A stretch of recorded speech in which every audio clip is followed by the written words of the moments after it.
Hi, Ayanna. Sure, absolutely. I'm glad to give further comments. I've got your second submission up here, and I think it's superior to the first, so good job. Let's go ahead and take a little bit of closer look. Now, that main image actually still looks like it's a little bit distorted. Um, Gosh, it just seems like a hairdryer is so much longer.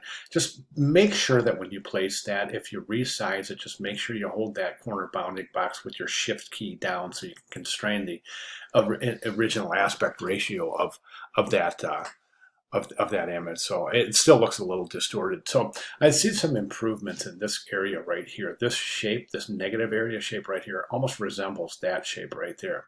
So that's an interesting choice. There are a couple of inconsistencies in the composition, specifically in these areas right here, pertaining to this shape. Right here, this has a drop shadow, but this doesn't. My recommendation is to remove the drop shadow from that top shape.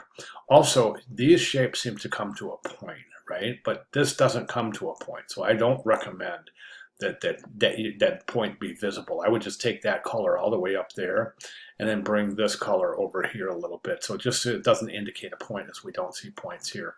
Now these images right here are all in circles, but what I'm seeing here is I'm seeing an oval, and I think that's a really good shape to use in your composition. So my recommendation is to use that oval shape for the frame for your images. Okay, and then this final image that's bleeding off the page, it's got a different treatment.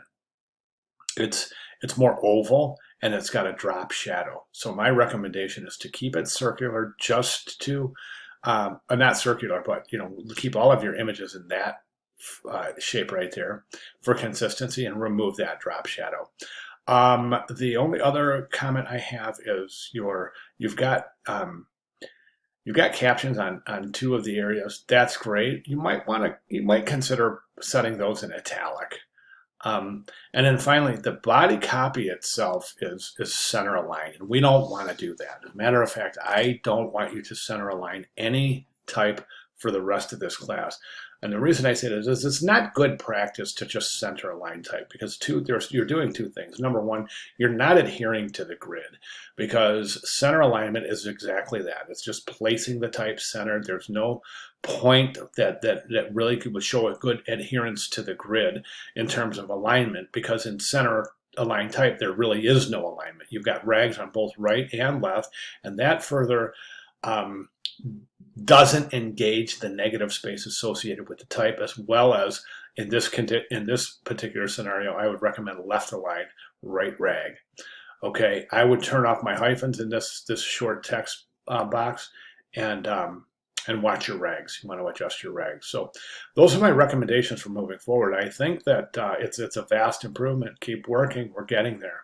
If you have any questions, comments, clarifications, any of the above, please let me know. I'll be glad to make any necessary clarifications. But thank you for your second submission, and thank you for pushing yourself to be your best. Again, super important. Any questions at all, please let me know. Thank you.